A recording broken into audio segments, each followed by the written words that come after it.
দেবভূমি ভারতে যুগে যুগে অবতার রূপে জন্মেছেন স্বয়ং ঈশ্বর। এমনই এক দিব্য জীবন যার সাথে কথোপকথনে সেই সাক্ষাৎকার তুলে এনেছিলেন শ্রী মহেন্দ্রনাথ গুপ্ত। শ্রী গদাধর চট্টোপাধ্যায় হুগলি জেলার কামারপুকুরে জন্মগ্রহণ করেন এবং পরবর্তীকালে দক্ষিণেশ্বর কালী মন্দিরে কঠোর সাধনায় সিদ্ধিপ্রাপ্ত হন। তার নাম হয় শ্রী শ্রী রামকৃষ্ণ পরমহংস। শ্রী শ্রী রামকৃষ্ণ কথামৃত শ্রী রামকৃষ্ণের বাণীর অমৃত। ইহা একটি বাংলা 5 খণ্ডের রচনা, যা মহেন্দ্রনাথ গুপ্তের কথোপকথন।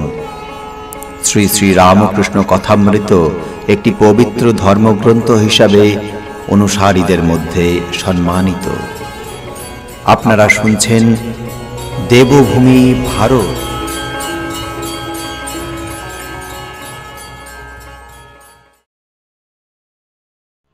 সপ্তদশ অধ্যায়, চতুর্থ পরিচ্ছেদ। শ্রী রামকৃষ্ণ বলিলেন,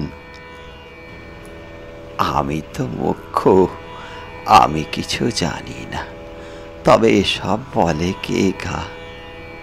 আমি বলি, মা, আমি যন্ত্র, তুমি যন্ত্রী। আমি ঘর, তুমি ঘরণী। আমি রথ, তুমি রথী। যেমন করাও তেমনি করি, যেমন বলাও তেমনি বলি, যেমন চালাও তেমনি চলি। নাহং নাহং তুহু তুহু, তাঁরই জয়। আমি তো কেবল যন্ত্র মাত্র। শ্রীমতী যখন সহস্রধারা কলসি লয়ে যাচ্ছিলেন, জল একটুকুও পড়ে নাই। সকলে তাঁর প্রশংসা করতে লাগলো, এমন সতী হবে না। তখন শ্রীমতী বললেন, তোমরা আমার জয় কেন দাও? বলো, কৃষ্ণের জয়, কৃষ্ণের জয়। আমি তো দাসী মাত্র। ওই অবস্থায় ভাবে বিজয়ের বুকে পা দিলুম। এদিকে তো বিজয়কে এত ভক্তি করি, সেই বিজয়ের গায়ে পা দিলুম। তার কি বলো দেখি? ডাক্তার বলিলেন, তারপর সাবধান হওয়া উচিত। শ্রী রামকৃষ্ণ হাত জোর করে বললেন, আমি কি করব? সেই অবস্থাটা এলে বেহুশ হয়ে যাই গো, বেহুশ হয়ে যাই। কি করি কিছুই জানতে পারি না। ডাক্তার বলিলেন, সাবধান হওয়া উচিত, হাত জোর করলে কি হবে? শ্রী রামকৃষ্ণ বলিলেন, তখন কি আমি কিছু করতে পারি? তবে তুমি আমার অবস্থা কি মনে করো? যদি ঢং মনে করো, তাহলে তোমার সায়েন্স ফায়েন্স সব ছাই পড়েছ। ডাক্তার বললেন, মহাশয়, যদি ঢং মনে করি তাহলে কি এত আসি? এই দেখো, সব কাজ ফেলে এখানে আসি, কত রোগীর বাড়ি যেতে পারি না, এখানে সে 6-7 ঘন্টা করে থাকি। শ্রী রামকৃষ্ণ বলিলেন,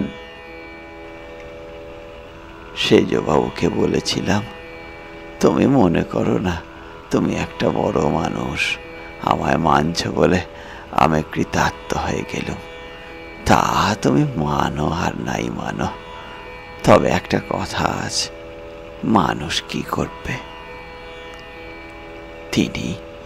তিনি মানাবেন। ঈশ্বরীয় শক্তির কাছে মানুষ খড়কুটো গো, মানুষ খড়কুটা। ডাক্তার বলিলেন, তুমি কি মনে করছো অমুক মার তোমায় মেনেছে বলে আমি তোমায় মানব? তবে তোমার সম্মান করি বটে, তোমায় রিগার্ড করি, মানুষকে যেমন রিগার্ড করে। শ্রী রামকৃষ্ণ বলিলেন,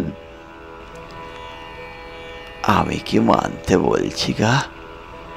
গিরিশ ঘোষ বলিলেন, উনি কি আপনাকে মানতে বলেছেন? ডাক্তার শ্রী রামকৃষ্ণের প্রতি বলিলেন, তুমি বলছো ঈশ্বরের ইচ্ছে? শ্রী রামকৃষ্ণ বলিলেন, তবে আর কি বলছি, ঈশ্বরীয় শক্তির কাছে মানুষ কি করবে? অর্জুন কুরুক্ষেত্রে যুদ্ধে বললেন, আমি যুদ্ধ করতে পারবো না, জ্ঞাতিবধ করা আমার কর্ম নয়। শ্রীকৃষ্ণ বললেন, অর্জুন, তোমায় যুদ্ধ করতেই হবে, তোমার স্বভাবে করাবে। শ্রীকৃষ্ণ সব দেখিয়ে দিলেন। এই সব লোক মরে রয়েছে। শিখরা ঠাকুর বাড়িতে এসেছিল। তাদের মতে অসত্য গাছে যে পাতা নড়ছে সেও ঈশ্বরের ইচ্ছায়। তার ইচ্ছা বই একটি পাতাও নড়বার জো নাই। ডাক্তার বলিলেন, যদি সব ঈশ্বরের ইচ্ছা, তবে তুমি বকো কেন? লোকেদের জ্ঞান দেবার জন্য অত কথা কও কেন? শ্রী রামকৃষ্ণ বলিলেন, তিনি বলাচ্ছেন তাই বলি। আমি যন্ত্র, তিনি যন্ত্রী, আমি যন্ত্র। ডাক্তার বলিলেন, যন্ত্র তো বলছো, হয় তাই বলো, নয় চুপ করে থাকো, সবই ঈশ্বর। গিরিশ বলিলেন, মশাই যা মনে করুন, কিন্তু তিনি করান তাই করি। A single step against the Almighty will. তার ইচ্ছার প্রতিকূলে এক পা কেউ যেতে পারে? ডাক্তার বলিলেন, ফ্রি উইল তিনিই দিয়েছেন তো। আমি মনে করলে ঈশ্বর চিন্তা করতে পারি, আবার না করতে নাও পারি। গিরিশ বলিলেন, আপনার ঈশ্বর চিন্তা বা অন্য কোনো সৎ কাজ ভালো লাগে বলে করেন। আপনি করেন না, সেই ভালো লাগাটা করায়। ডাক্তার বলিলেন, কেন? আমি কর্তব্য কর্ম বলে করি। গিরিশ বলিলেন, সেও কর্তব্য কর্ম করতে ভালো লাগে বলে। ডাক্তার বলিলেন, মনে করো একটি ছেলে পুড়ে যাচ্ছে, তাকে বাঁচাতে যাওয়া কর্তব্যবোধ। গিরিশ বলিলেন, ছেলেটিকে বাঁচাতে আনন্দ হয় তাই আগুনের ভিতর যান, আনন্দ আপনাকে নিয়ে যায়। চাটের লোভে এই গুলি খাওয়া, বুঝলেন? চাটের লোভে গুলি খাওয়া।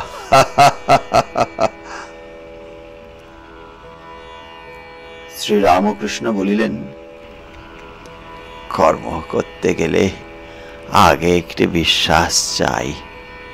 সেই সঙ্গে জিনিসটি মনে করে আনন্দ হয়, তবে সে ব্যক্তি কাজে প্রবৃত্ত হয়। মাটির নিচে এক ঘরা মোহর আছে। এই জ্ঞান, এই বিশ্বাস প্রথমে চাই। ঘরা মনে করে সেই সঙ্গে আনন্দ হয়, তারপর খোঁড়ে। খুঁড়তে খুঁড়তে টং শব্দ হলে আনন্দ আরও বাড়ে। তারপর ঘোড়ার খানা দেখা যায়, তখন আনন্দ আরও বাড়ে। এই রকম ক্রমে ক্রমে আনন্দ বাড়তে থাকে গা। আমি নিজে ঠাকুর বাড়ির বারান্দায় দাঁড়িয়ে দেখেছি, সাধু গাঁজা তৈরি করছে আর সাজতে সাজতে আনন্দ। ডাক্তার বলিলেন, কিন্তু আগুন হিটও দেয় আর লাইটও দেয়। আলোতে দেখা যায় বটে, কিন্তু উত্তাপে গা পুড়ে যায়। ডিউটি করতে গেলে পরে কেবল আনন্দ হয় তা নয়, কষ্টও আছে। মাস্টার গিরিশকে বলিলেন, পেটে খেলে পিঠে সয়, কষ্টতেও আনন্দ। গিরিশ ডাক্তারকে বলিলেন, আগে ডিউটি তো শুষ্ক। ডাক্তার বলিলেন, কেন? গিরিশ বলিলেন, তবে সরস। সকলে হাসিয়া উঠিলেন। মাস্টার বলিলেন, বেশ, এইবার লোভে গুলি খাওয়া এসে পড়ল।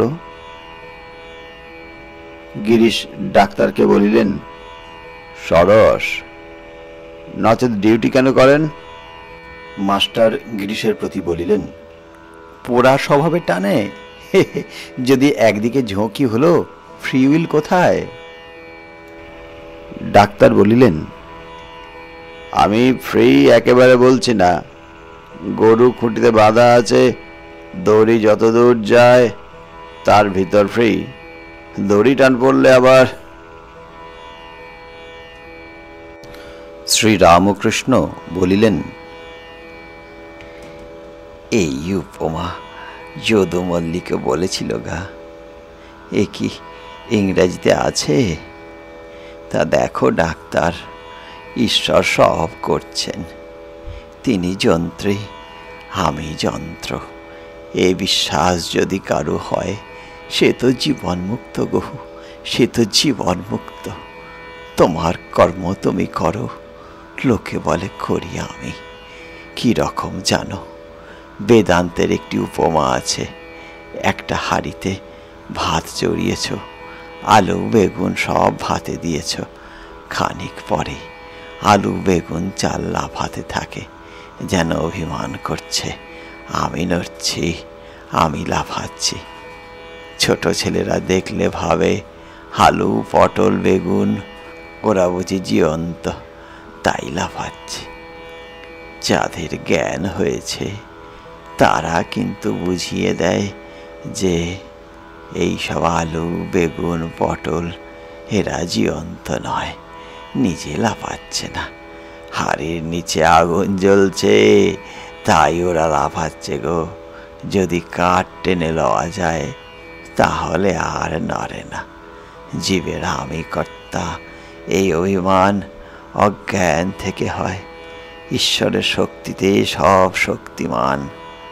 জ্বলন্ত কাঠ টেনে নিলে সব চুপ। পুতুল নাচের পুতুল বাজিগরের হাতে বেশ নাচে, হাত থেকে পড়ে গেলে আর নড়ে না, চড়ে না। যতক্ষণ না ঈশ্বর দর্শন হয়, যতক্ষণ সেই পরশমণি ছোঁয়া না হয়, ততক্ষণ আমি কর্তা এই ভুল থাকবে। আমি সৎ কাজ করেছি, অসৎ কাজ করেছি, এই সব ভেদবোধ থাকবেই থাকবে। এই ভেদবোধ তাঁরই মায়া গো, তাঁরই মায়া। তার মায়ায় সংসার চালাবার জন্য বন্দোবস্ত। বিদ্যা মায়া আশ্রয় করলে, সৎ পথ ধরলে তাকে লাভ করা যায়। যে লাভ করে, যে ঈশ্বরকে দর্শন করে, সেই মায়া পার হয়ে যেতে পারে। তিনি একমাত্র কর্তা আর আমি অকর্তা, এ বিশ্বাস যার, সেই জীবন মুক্ত। এই কথা কেশব সেনকে বলেছিলাম। গিরিশ বলিলেন, ফ্রি উইল কেমন করে আপনি জানলেন? ডাক্তার বলিলেন, রেজিনের দ্বারা নয়, আই ফিল ইট। গিরিশ বলিলেন, then I and other feel it to be the reverse. বুঝলেন, আমরা সকলে ঠিক উল্টো বোধ করছি, যে আমরা পরতন্ত্র। ডাক্তার বলিলেন, ডিউটির ভিতর দুটো এলিমেন্ট, বুঝলেন। 1 নম্বর ডিউটি বলে কর্তব্য কর্ম করতে যাই, 2 নম্বর পরে আহ্লাদ হয়। কিন্তু ইনিশিয়াল স্টেজে আনন্দ হবে বলে যাই না। ছেলেবেলা দেখতুম পুরুত সন্দেশে পিঁপড়ে হলে বড় ভাবিত হতো। পুরুতের প্রথমেই সন্দেশ চিন্তা করে আনন্দ হয় না, হ্যাঁ। প্রথমে বড় ভাবনা। মাস্টার স্বগত বলিলেন, পরে আনন্দ কি সঙ্গে সঙ্গে মনে করে আনন্দ হয় বলা কঠিন। আনন্দের জোরে কার্য হলে ফ্রি উইল কোথায়? শ্রীরামকৃষ্ণ বলিলেন, ইনি যা বলছেন তার নাম অহৈতুকী ভক্তি। মহেন্দ্র সরকারের কাছে আমি কিছু চাই না, কোনো প্রয়োজন নাই। মহেন্দ্র সরকারকে দেখতে ভালো লাগে, এরই নাম অহৈতুকী ভক্তি গো, অহৈতুকী ভক্তি। একটু আনন্দ হয়, তা কি করব। অহল্যা একবার বলেছিল, হে রাম, যদি সুকর্জনিতে জন্ম হয় তাতেও আমার আপত্তি নাই, কিন্তু তোমার পাদপদ্মে যেন শুদ্ধা ভক্তি থাকে, আমি আর কিছু চাই না। রাবণ বধের কথা স্মরণ করবার জন্য নারদ অযোধ্যায় রামচন্দ্রের সঙ্গে দেখা করতে গিয়েছিলেন। তিনি সীতারাম দর্শন করে স্তব করতে লাগলেন। রামচন্দ্র স্তবে সন্তুষ্ট হয়ে বললেন, নারদ, আমি তোমার স্তবে সন্তুষ্ট হয়েছি, তুমি কিছু বর লও।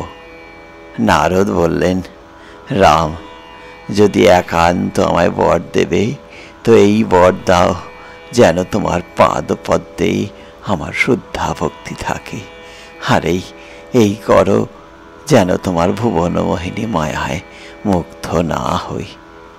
রাম বললেন, আরও কিছু বর লও। নারদ বললেন, আর কিছুই আমি চাই না, কেবল চাই তোমার পাদপদ্মে শুদ্ধা ভক্তি, শুদ্ধা ভক্তি। এই ডাক্তারেরও তাই, যেমন ঈশ্বরকে শুধু দেখতে চায়, আর কিছু ধন মান দেহ সুখ কিছুই চায় না। এরই নাম শুদ্ধা ভক্তি গো, এরই নাম শুদ্ধা ভক্তি।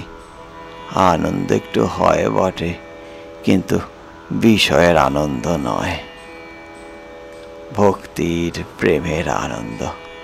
শম্ভু বলেছিল, সমু মল্লিক, যখন আমি তার বাড়িতে প্রায় যেতুম, তুমি এখানে এসো, অবশ্য আমার সঙ্গে আলাপ করে আনন্দ পাই, তাই এসো, ওইটুকু আনন্দ আছে। তবে ওর উপর আরেকটি অবস্থা আছে, বালকের মতো যাচ্ছে, কোনো ঠিক নাই, হয়তো একটা ফড়িং ধরছে। তা এই ডাক্তারের মনের ভাব তোমরা কি বুঝেছ? ঈশ্বরকে প্রার্থনা করা হয়, হে ঈশ্বর, আমায় সৎ ইচ্ছা দাও, যেন অসৎ কাজে মতি না হয়। আমারও ওই অবস্থা ছিল। একে দাস্য বলে। আমি মা বলে এমন কাঁদতুম, লোক দাঁড়িয়ে যেত। আমার এই অবস্থার পর আমাকে বেরোবার জন্য আর আমার পাগলামি সারাবার জন্য তারা একজন রাঁড় এনে ঘরে বসিয়ে দিয়ে গেল। সুন্দর, চোখ ভালো। আমি মা বলে ঘর ছেড়ে বেরিয়ে এলুম, আর হলধারীকে ডেকে দিয়ে বললুম, দাদা দেখবে এসো, ঘরে কে এসেছে। হলধারীকে আর সব লোককে বলে দিলুম।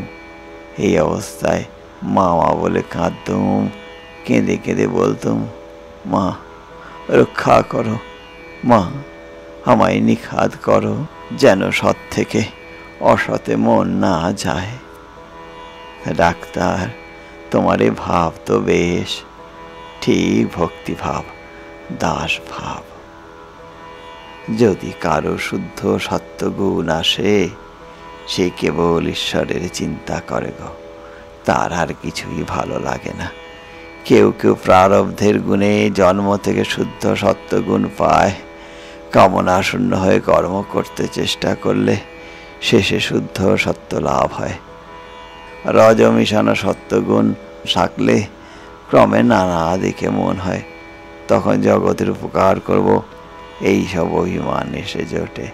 জগতের উপকার এই সামান্য জীবের পক্ষে করতে যাওয়া বড় কঠিন গো, বড় কঠিন। তবে কেউ যদি পরোপকারের জন্য কামনা শূন্য হয়ে কর্ম করে, তাতে দোষ নাই, একে নিষ্কাম কর্ম বলে। এরূপ কর্ম করতে চেষ্টা করা খুব ভালো, কিন্তু সকলে পারে না, বড় কঠিন। সকলেরই কর্ম করতে হবে। দুই একটি লোক কর্ম ত্যাগ করতে পারে, দুই একজন লোকের শুদ্ধ সত্য দেখতে পাওয়া যায়। এই নিষ্কাম কর্ম করতে করতে রজ মিশানো সত্যগুণ ক্রমে শুদ্ধ সত্য হয়ে দাঁড়ায়। শুদ্ধ সত্য হলেই ঈশ্বর লাভ তার কৃপায় হয়। সাধারণ লোকে এই শুদ্ধ সত্যের অবস্থা বুঝতে পারে না গো, সাধারণ লোকে শুদ্ধ সত্যের অবস্থা বুঝতে পারে না। হেম আমায় বলেছিল, কেমন ভট্টাচার্য মহাশয়, জগতে মান লাভ করা মানুষ জীবনের উদ্দেশ্য কেমন?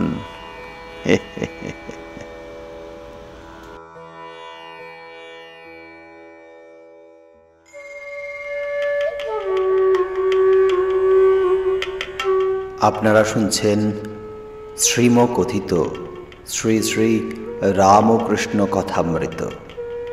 প্রতিদিন আমাদের এই চ্যানেলে সম্প্রচারিত হচ্ছে শ্রী শ্রী রামকৃষ্ণ কথামৃতের এক একটি অধ্যায় পরিচ্ছেদ। আমাদের চ্যানেলটি থেকে শ্রী শ্রী রামকৃষ্ণ কথামৃত শোনার জন্য এই চ্যানেলটিকে লাইক এবং সাবস্ক্রাইব করে রাখুন এবং বেল আইকনে ক্লিক দিয়ে রাখুন, যাতে প্রতিদিন সময় মতন এটি আপনি শুনতে পান।